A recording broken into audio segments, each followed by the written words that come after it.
আচ্ছা, মুস্তাফিজরা আনলো কি লেগে আমি এই জিনিসটা বুঝলাম না। বাঙালির নির্বাচকরা আরো একটু সতর্ক হওয়া উচিত।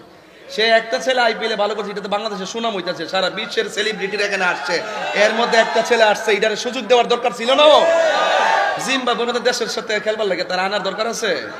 এর সারা ওই আজকে সাইজ করে রয়েছে কালকে, হ্যাঁ তো দরকার ছিল এই প্লেয়ারটা আনার। তারপরে চেন্নাই যথেষ্ট সম্মান দিছে। এটা আমাদের একটা দেশটা প্রেজেন্টেশন হয়তো, আর আমি দেশকে ভালোবাসি, এই জন্য দেশের বিভিন্ন সাইড নিয়ে আমি কথা বলি, ঠিক না বেঠিক? যাক, আমার কথা কেউ রাজনীতি গন্ধ বুঝবেন না, ইত্যা আমি পছন্দ করি না। আমার যেটা কোন আছে আমি কইয়া দিয়া যাই বাজান, যারা এই আঙ্গুল দিয়া সে ক্যারাম বোর্ড খেলে, যেই সময় মুসল্লিরা আত্রা খালান না কেন বলেন, জোয়ান চেয়ারম্যান পাইছি এর লাগে কথা বলতেছি, যেই টাইমে এমনি দেন না এইভাবে দিব নামাজের ভিতরে আশহাদু আল্লাহ কইব, আর ওই টাইমে দোকানের